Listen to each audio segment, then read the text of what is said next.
evening and welcome to Evening News on Radio Guy. We are coming to you live from our studios here in Kokomlemle.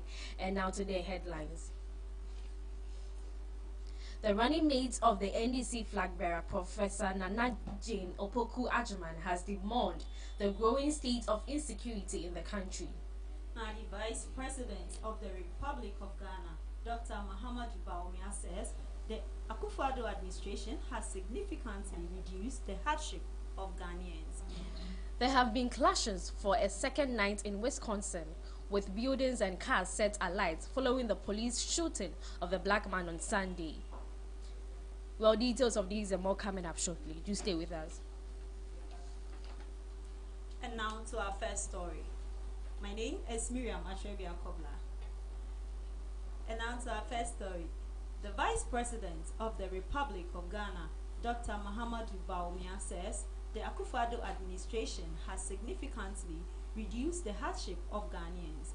According to him, although it cannot be said that the government has eliminated the suffering of the populace, it is a known fact that the President, Nana Akufo-Addo Dankwa, and his government have comparatively brought relief to caution the citizenry.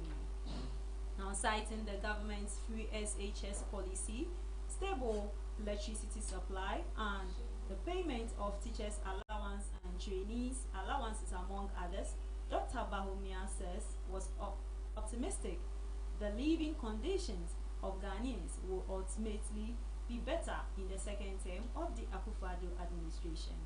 And still in the local news, the Okada Riders Association has welcomed the promises by the flag bearer of the National Democratic Congress, John Mahama, to legalize the commercial use of motorbikes, popularly called Okada. According to the association, the promise, if implemented, will provide jobs for many unemployed youth in the country. The national president for the Okada Riders Association, Michael Kofi Owusu, said they believe the former president's promise is feasible and must be supported. The NDC flag bearer, John Mahama, while addressing chiefs, party supporters, and the people of Pando in the Volta region last Friday, disclosed his intention to legalize and regulate the Okada business. The campaign promise has since been largely discussed within the media space, with a number of people describing it as a false promise. Some have criticized John Mahama over the idea, saying that it is populist and would do more harm than good. However, members of the NDC have defended it, citing the job creation prospect of the operations. Meanwhile, the Bureau of Public Safety is demanding details of how the commercial use of motorcycles would be regulated.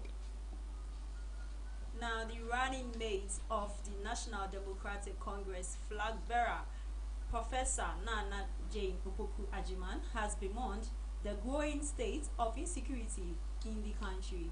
Now, she raised these concerns when she sympathized with the bereaved family of an industrious, successful and respected businessman, Mr. Kwesi Boahene, in the Asunafo North constituency in the Brongahafo region.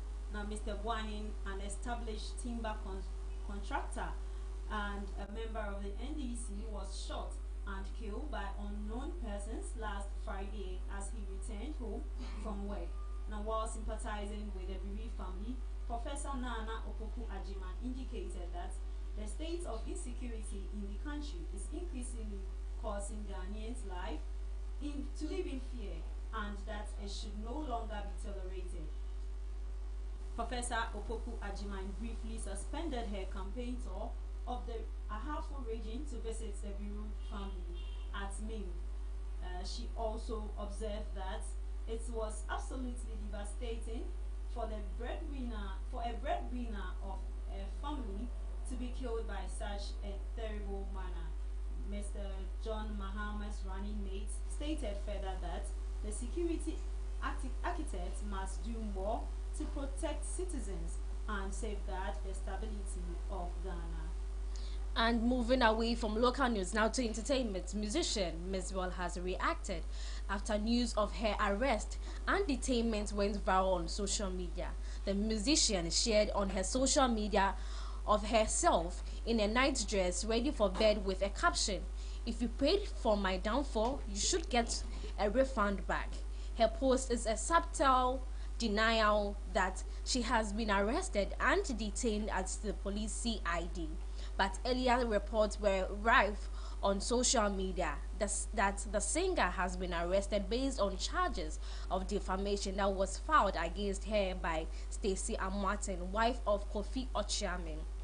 Ms. Bell is believed to have made claims on air in an interview with Nigel Gacy, saying that Nigel Gacy told her that Stacey Amartin has HIV and came to him for prayers. Ms. Bell has shot down the rumors of arrest with her post on Instagram and has asked her enemies to feel free to use her to trend. She is expected to report to the police CID this morning. And now to sports, where the ex-president Jory John Rawlings will be joined by other sports fans to mourn former world boxing champion Alfred Cobra Corte, whose funeral rites have been scheduled for the Trust Sports in Bukom Boxing Arena on Saturday, 12 noon. Now, Mr. Derek Corte's eldest son of the boxer told the Times Sports yesterday the final funeral rites will be held at the Bukom Boxing Arena in Accra, the Bronx, New York, USA on Saturday, where his mortal remains will be buried. According to Mr. Corte, former President Rawlings will join mourners to pay their last respects to the ex-world title holder. Also expected to be in attendance will be the former Minister for Youth and Sports, Adwini Lante Vanderboy, Bese Manche ni Ayiwote, ni Odate Otinto Simpe Manche, Asaleja Manche, ni Akwalu the fourth. Business moguls such as Osei Kwame Despite and Ernest Ofori Asapon, and then the Yoruba chief of Accra and Kasua, Yoruba chief, will also gone with the family. And in the forefront of international news, there have been clashes for a second night in Wisconsin, with buildings and cars set alight. Following the police shooting of the black man on Sunday, Jacob Blake is 29 years, but now in a stable condition after he was shot several times as he went to a car and opened its door to the city of Kenosha. Governor Tony Evers has called up the National Guard to aid local police. The killing of black man George Floyd in Minnesota in May led to protests against racism and police brutality. Demonstrations across the U.S. and in many cities internationally put a spotlight on the treatment of African Americans by U.S. law enforcement and prompted a wider reflection on racism in society. Video footages of the Kenosha shooting taken from across the street and shared on social media shows Mr. Blake leaning into the car and an officer grabbing his shirt with 7 shots heard. And that's how we end the news right here on Radio Guide Online. But before we go, let's take a look at our top stories. Vice President of the Republic of Ghana, Dr. Mahamadou Bawumia, says the Akufo-Addo administration has significantly reduced the hardship of Ghanaians. And we also look at the running mate of the NDC flag bearer, Professor Nana Jane Opoku Agyemang, has bemoaned the growing state of insecurity in the country. Also, the Okada Riders Association has welcomed the promise by the flag bearer of the National Democratic Congress, John Mahama, to legalize the commercial use of motorbikes, popularly called Okada. And in some other news, there have been clashes for a second night in Wisconsin, with buildings and cars set alight following the police shooting of a black man on Sunday. But my name is Miriam Atrebia Kobla. I'm here with Ifia Asimeliwa Amoya. Do have a good evening and enjoy the rest of our programs.